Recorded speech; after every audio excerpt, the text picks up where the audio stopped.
البدر علينا من ثنيات الوداع وجب الشكر علينا ما دعا لله داع أيها المبعوث فينا جئت بالأمر المطاع جئت نورت المدينة مرحبا يا خير داع هجرة الهادي ستبقى فجر تاريخ عظيم هجرة الهادي ستبقى فجر تاريخ عظيم وبها الأرواح ترقى نحو جنات النعيم طلع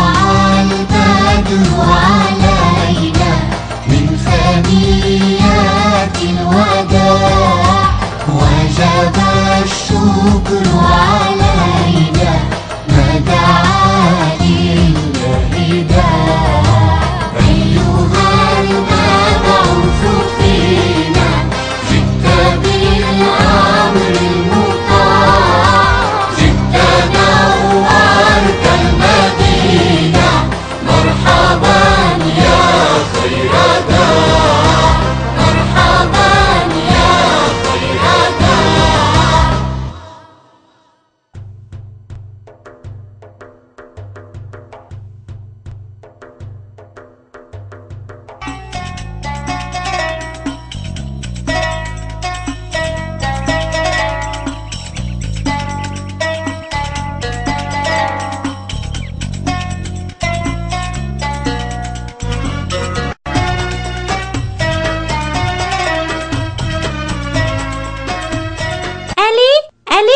Neymiş boldu Fatime? Qarğına, cömektin sonu şunca vala aşqan barmı? Cömekni içip qoyup ya işletmepse. Açsam neyim boptu? Nim bolatdi? Bu qılğının ısrapçılık. Muallim bizga ısrapçılık qilishdan jiroq turinglar degan. Bo'lib su bilan to'kni isrof qilmanglar degan edi. Muallimning gaplari esimda, lekin men suvni isrof qilmadim, chunki tahorat elayotgan edim. Ya'ni kelib bu ish sen bilan munosabatsiz. Tahorat elayotgan bo'lsang, suvni isrof qilsang bo'lmaydi-da. Chunki sen isrofchilik qilsang ziyni hammamizga bo'ladi. Fatime, sen menga ish o'rgataman demay, eng yaxshisi o'zingning ishini qilgin, bo'lamda? Bundaq deganingga qarab men senga nasihat qilishdan to'xtab qolmayman. Har qanday musulmonning xato ishini ko'rganda to'sish majburiyati bor. Tushundingmi? Men nasihatingni qabul qilmasam-chi? O'zingning ishi. Mencha sening bu nasihating toza joyida bo'lmadi. Chunki men tahorat elayotgan edim. Tahorat olganda suv ishiltish isrofchilikka kirmaydi. Tushundingmi, Fatime?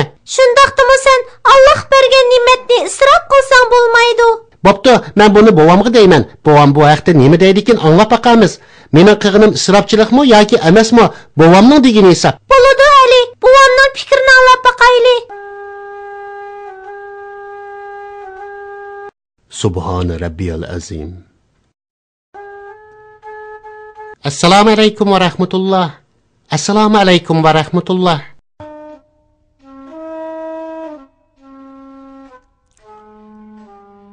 Ali, birinchidan Fatime sening xatolig'ingni ko'rganda seni ogohlantirib to'g'ri qilibdi. Ikkinchidan Alloh bergan ne'matlarni isrof qilmanglar degan nasihatni sen bilmaydi ekansan. Bova men isrofchilik qilmadim, tahorat oldim. O'g'lim, ammo oz suv ishlatsang, jo'makni cho'ng ichib qo'yib, suvni bekorga eqitmasang, boshqalarni suvsiz qo'ymagan bo'lasan. Bundaqda bek yaxshi bo'ladi. Shundoq emasmi, o'g'lim? Muallim bizga Alloh bergan ne'matlardan yaxshi foydalaninglar, uni hargiz isrof qilmanglar degan. Muallim to'g'ri debdi. Bu haqda Alloh taolo Qur'oni Karimda mundoq degan. Bismillahirrohmanirrohim. İsrofxo'rlar shaytonning qarindoshlaridir. Shayton Allohning nazarida kofirdir. Payg'ambar alayhissalomning zamonida bir odam uningdan mundoq so'ragan: "Ey Rasululloh, mening nurg'un mol dunyolarim, ayolim, o'g'lim, xizmatchilarim bor. Seningcha men mol dunyorimni qanday hajlasam, nimaga ishlatsam to'g'ri bo'ladi?" Payg'ambar alayhissalom uningga: melingning zakitini berginki, mal dunyolaring poklansın. Bundaqda sen va urug' tuqqanlaringmi poklangan bo'ladi. Peqir, muhtoj, hojatmanlarga, xulum qo'shnilarga yaxshilik qilgan bo'lasan. Xish aqrabolaringga, yo'qsullarga haqqini bergin. Hargiz isrofchilik qilmagin degan. Payg'ambar alayhissalomning bir boy odamga qilgan tavsiyasini angladingmi? Ularga zakot berishni, peqir miskinlarga tegishlik haqqini bergandan keyin isrofchilik qilmasligini buyurgan. Bova, sen bizga shundoq yaxshi hikoyadan birini aytib berding. Bu hikoya emas, nasihat. Bu nasihat bizga Allohning ne'matlaridan isrof qilmay foydalanishimiz lozimligini bildirdi. Singlim, bu nasihating uchun Alloh sendan rozi bo'lsin. Bova, endi payg'ambar alayhissalomning hayoti haqidagi voqealikning davomini so'zlab bergina. Musulmonlar Madina shahriga kelgandan keyin nimalarga duch keldi? Oxirgi bek qiziqib qolyapman. Bo'ladi bolarim. O'tgan qatim so'zlab jihodga munosabatlik oyatlar nozil bo'lgan yerga kelgan edik. Alloh taolo musulmonlarga Quraysh mushriklarga taqobil turishni buyurdi. Musulmonlar buni anglab bek xushal bo'ldi va darhol Allohning amrini bajo keltirish uchun otlandi. Qarindishim, menga Ali ibn Abu Talibning qilichini beringlar. Bu qilich İslamiyatning tunji qilichi. Uni yaxshi bilib beray. Ustam, menmi o'qlan tayyorlab qo'ydim.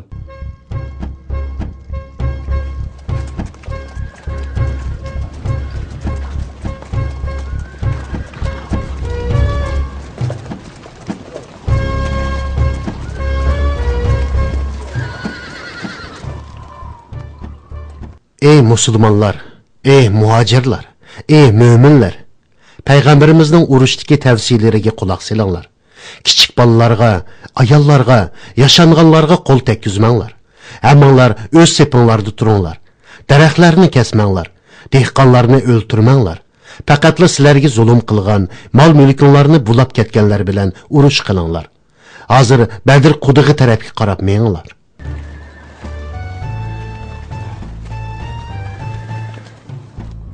Quraysh aholisi Abu Sufyanning boshchiligida Suriyaga mangan karvonga Muhammadning odamlari hujum qilmoqchi ekan. Qurol yaroqlaringlarni ilib, minonglarni qo'g'dang. Ularning soni qanchalik ekan? 300 atrofida. Biz 1000 askar 200 ot tayyorlaylik. Qancha to'ygisi bor ekan? 70. Biz 700 to'yga tayyorlaymiz. Eng sarxil tugidan 20si maxsus askarlarimiz uchun yemek-ichmak, may-sharab ipmansın. Nag'ma-navo qiladigan sazandilarni mo billa ilib olayli. Muhammadning agash kuchlari bilan urushishni uzundan beri ko'nglimga fikib qo'ygan edim. Bu urushda cho'qim biz g'alaba qilamiz. Urush qilayli. Urushayli. Cho'qim urush qilayli. Urush qilayli. Urush.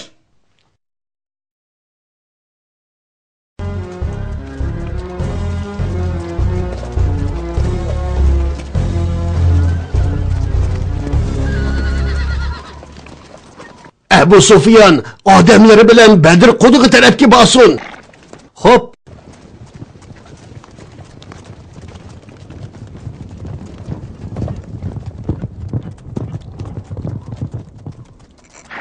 Qurayshlar musulmonlar bilan urushish uchun Badrga qarab yo'lga chiqdi. Abu Sufyan, Qurayshlar sening ularning orqasidan yetishib olishini talab qilyapti. Makkaning mollarini xatarga tashlasam bo'lmaydi. Men Badrdan jiroq tarafga, ya'ni g'arb tarafga qarab mangman. Sen cho'qim Badr tarafga qarab mengishing kerak. Agar tezroq mangsak, Muhammad va uning tarafdorlaridan qechib qutula olamiz. Qavmining nazaridagi shon-sharafini unutib qoldingmi? Mening sharifim bu karvondagi mollarning sog'-salomat qutulishiga bog'liq. Shundoq, eng muhim bo'lgani bu karvonni bexatar holda Shamga balduroq avatib etish.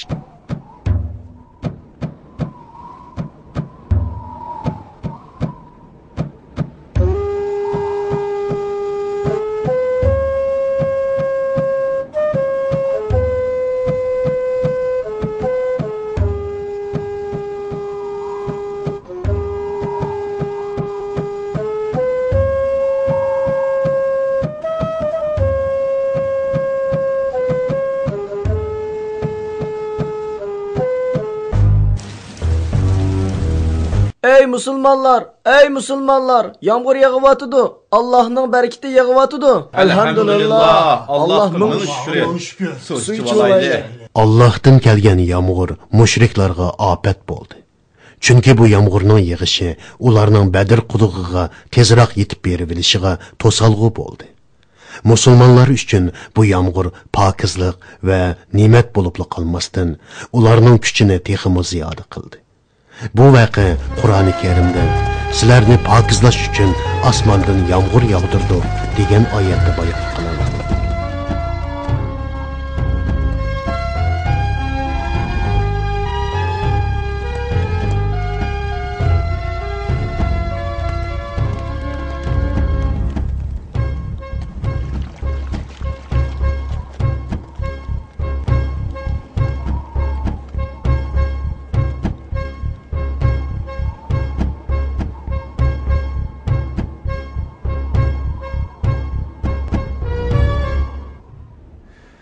Peygamberimizden sordum. Ey Resulullah, biz turvatkan bu yerni köydülü mü? Bu yer Allah özlerini turuşku buyurgan karargah mı, ya ki bulmasa uruş taktikisi mi? Hazır biz ya aldığa ya keynigi mağamay turup kaldık.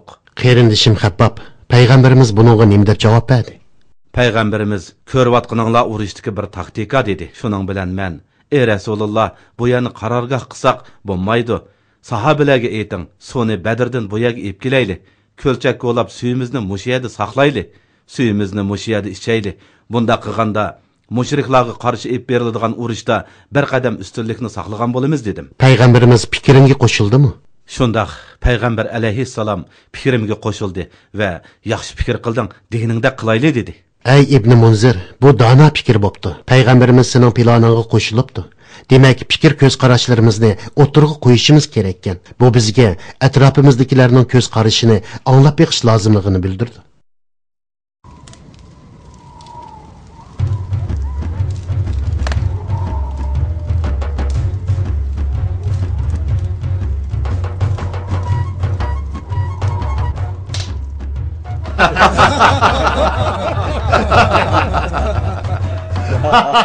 Muhammed Bedir quduqigacha kelib bo'pti.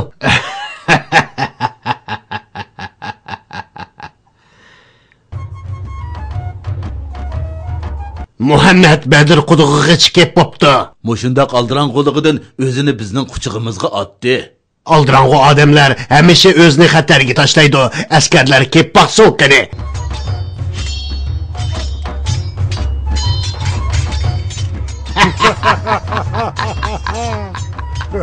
Abu Sufyan Bedir quduqidan yiroqlash uchun g'arib qarab maqdi. Karvanimiz bexatarkan, meningcha endi ular bilan urushmayli. Qandoq deysizlar? Urushmayli degan nima gap o'zi? Nimish urushmaydi ekanmiz? Bekardan bekar chiqim tartib ketmayli deymina. Desam demasam o'g'ling bilan urushib qolgan yo'q. O'g'ling musulmon bo'lib Muhammadning sepiga qo'shilib ketdi. Uni qamchilab urush kerak. Bizga nisbatan Makka o'g'lingdan qimmatlik. Bunda xoin sening o'g'ling bo'lishga loyiq emas. O'tinib qolay, o'g'limni tilga olmanglar. Meni qo'rqinchoq desanglarmi mayli. Sizlarmi bilasizlar, oranglarda mendinmi bek qo'rqinchoqlar bor. Men rost gap qilyapman. Bu qatimqi fursatni qo'ldan berib qo'ysak, bundan keyin bundaq yaxshi urush qilish fursati qayta nasib bo'lmaydi. Obdanroq o'yinib andin qaror berayli. Qani aytinglar, bu urushga qatnashsak cho'qim g'alaba qilishimizga kim kapolatlik qila oladi? Hey ataba, men sen bilan birga emas. Sen nima deyotganingni bilamsan? Musulmonlarning soni bizdan necha hassa oz. Ahvoldan qaraganda mushriklar payg'ambarimiz bilan 100 tirani urush qilishni xohlamaydi ekanda. Ular o'zlarining to'g'ri qilmayotganligini obdan biladi. Urush qilishga jasorati yo'q edi. Urush qilishdan qo'rqyotdi. Yana kelib Ataba ibn Rabi'a ularni urush qilmay qaytib ketishga undaydi. Payg'ambarimiz bularni bilamdi. Shundoq o'g'lim biladi. Payg'ambar alayhissalom agar ular Allohga itoat qilsa, to'g'ri yo'lda mangan bo'ladi degan edi. Ular musulmonlardan qo'rqib yetibdi. Shundaqmi buva? Buva, oxirichi urush qandoq boshlandi? Davomini keyinchi so'zlab beray. Uxlaydigan vaqt bo'lib qoldi. Qani endi kirib uxlanglar bolalarım. Yaxshi tush ko'ringlar.